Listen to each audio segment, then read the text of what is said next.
pandangan publik terhadap negara, lebih khusus Prabowo dalam kedudukan sebagai presiden dan sebagai kepala negara, itu menjadi terdistorsi, bias, kacau balau. Sehingga rakyat kemudian menemukan ada dua masalah yang sama ini. Ini kan tersembunyi di balik kalimat calon presiden itu, artinya mari kita hancurkan Indonesia. Ini saya Prabowo, saya didukung oleh semua kekuatan yang ada di sekitar saya. Saya mau lakukan sesuka-suka saya aja kan. Pembahasan menyangkut posisi Prabowo itu lebih cenderung sebagai calon presiden. Maka 5 tahun sampai ke depan itu Indonesia ini autopilot. Oke. Dipimpin oleh calon wakil presiden yang tidak ada dalam landasan konstitusi dan undang-undang.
Dia berstatus presiden dan Gerindra mengkonsolidasikan bukan hanya Gerindra, partai-partai yang tergabung dalam koalisi pemerintah bersatu dalam satu suara menobatkan Prabowo sebagai capres. Ini bisa dilihat dari banyak aspek. Dari kebutuhan saluran politik, Pilpres masih jauh. Undang-undang politik juga masih dalam proses revisi kan? Ya.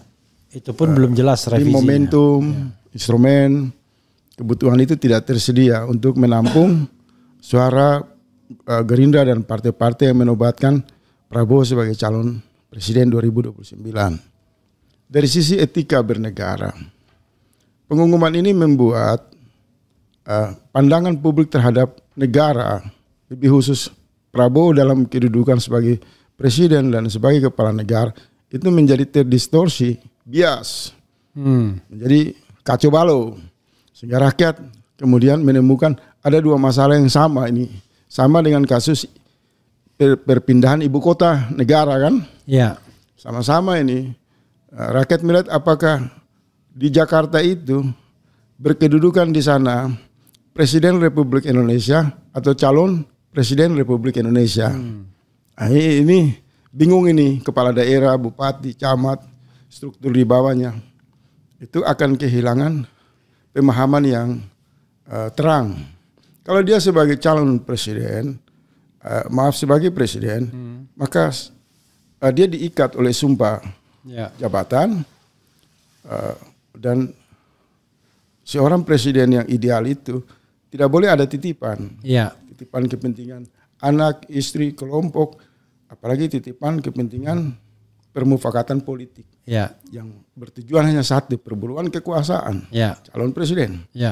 Nah, kalau titipan-titipan itu kemudian diakumulasikan sebagai beban Prabowo sebagai presiden, maka kemudian rakyat atau aparat dalam struktur negara akan berkesimpulan apakah dia bekerja murni untuk kebutuhan negara, rakyat, atau semua adalah siasat, penyelundupan kepentingan atau agenda untuk sebuah kampanye.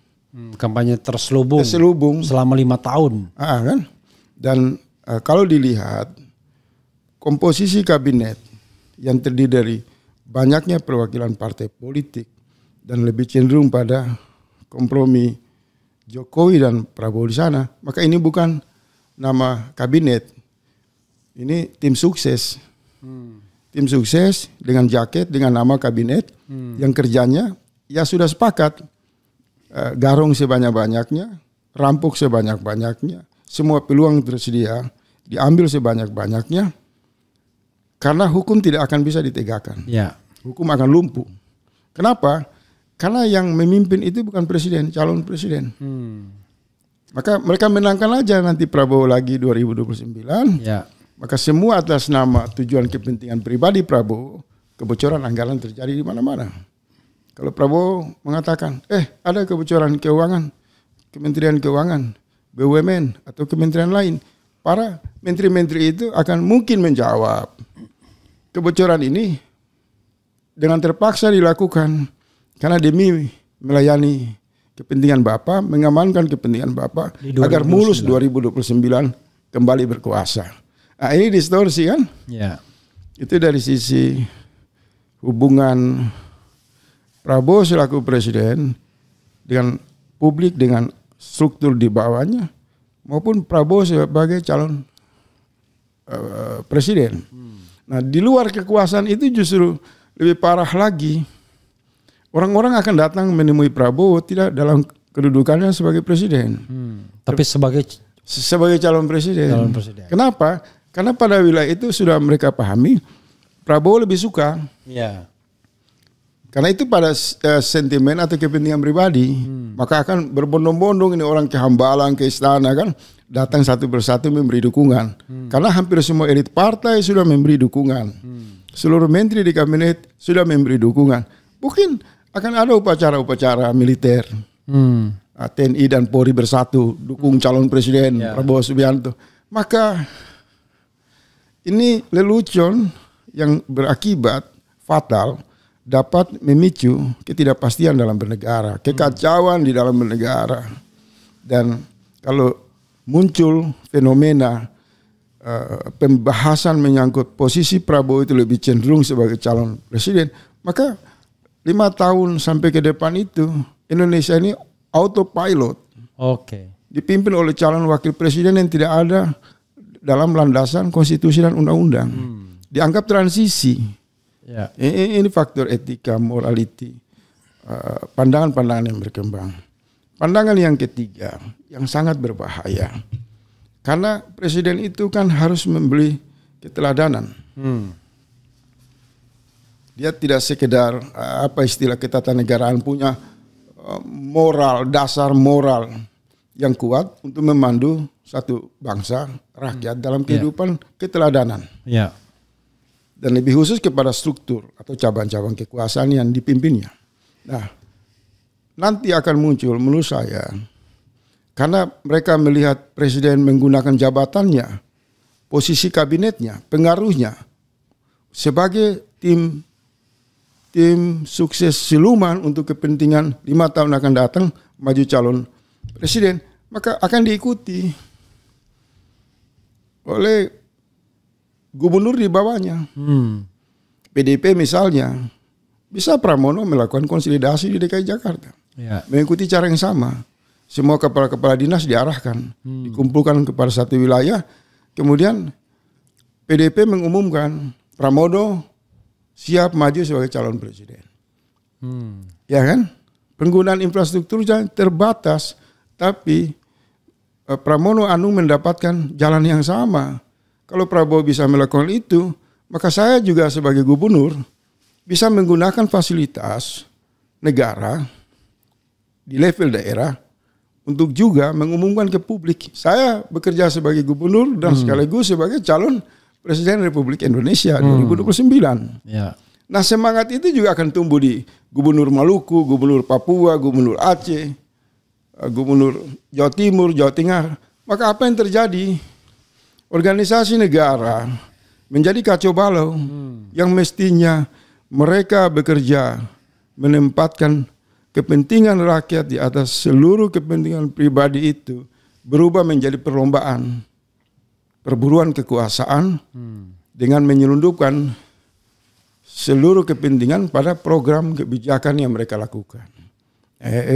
Itu akan terjadi seperti itu menurut saya.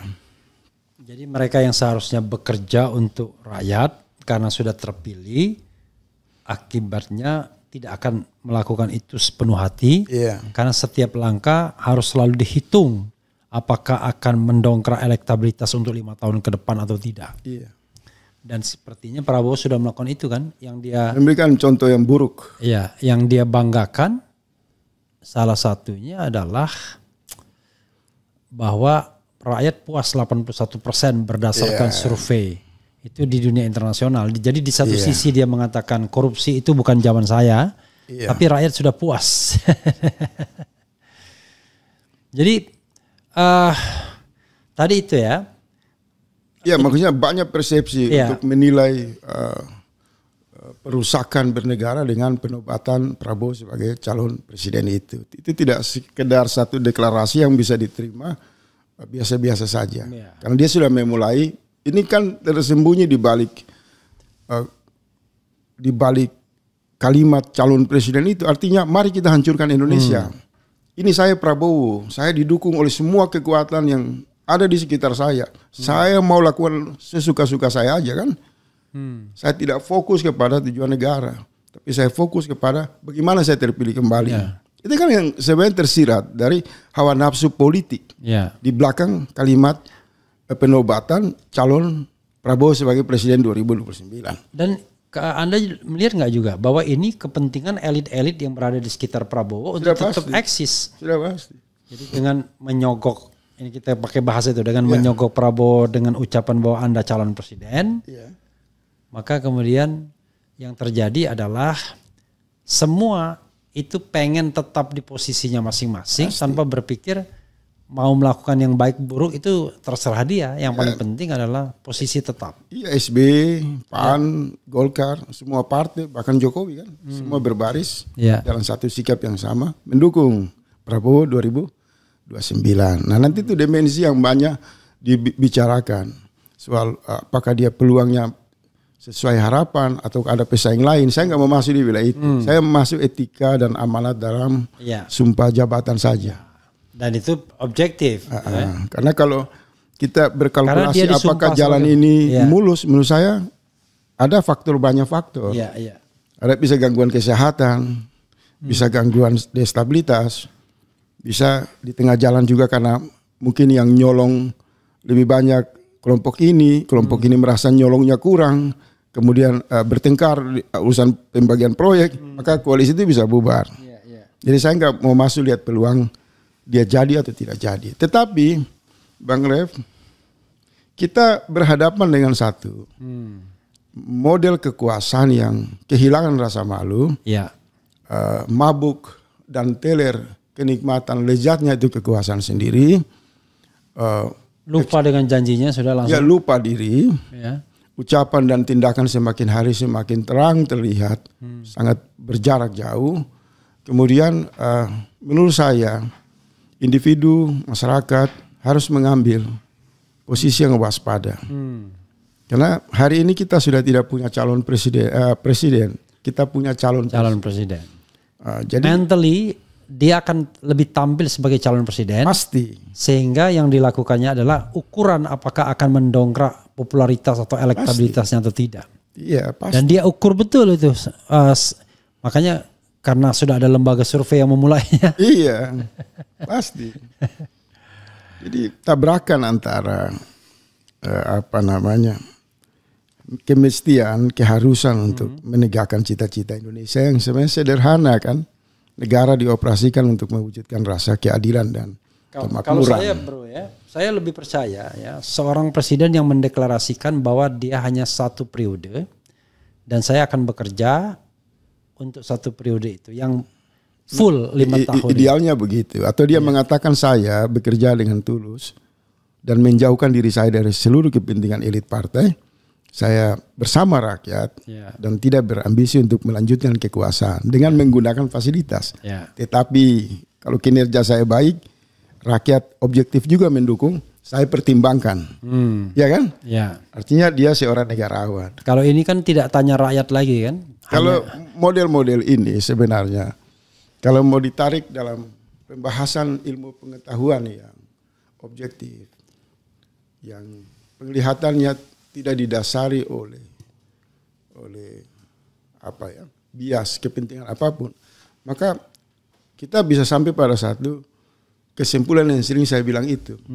Ini praktek kebun binatang, ini premanisme, cara-cara tata kelola kekuasaan yang sangat minim secara etika, sangat kering secara spiritual, dan tidak punya basic dialektika ilmu pengetahuan untuk menguji apakah perilaku ini mewakili enggak gambaran pemimpin di jalur peradaban kan. Ini selokan, gorong-gorong yang sering disindir oleh rakyat itu. Dinasti Meong kan, melawan dinasti Jokowi. Rezim gorong-gorong berubah menjadi selokan kan. Tampilan macan di hadapan kaca hanya delusi, ternyata kucing kampung. Jadi penyebutan etimologi atau terminologi yang secara sederhana dari sisi ilmu pengetahuan itu sudah mewakili realitas perilaku kekuasaan yang berlangsung selama era Jokowi maupun Prabowo ini. Nah, apa yang akan terjadi?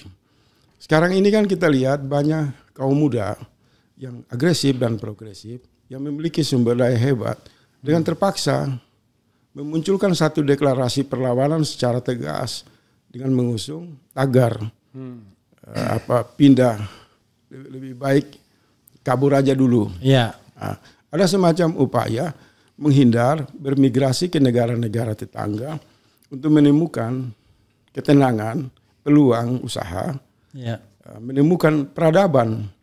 Karena mereka udah tidak yakin orang yang mereka harapkan, pemimpin-pemimpin yang mereka sangat idolakan dan harapkan, bisa memberi keteladanan, bisa memberikan solusi.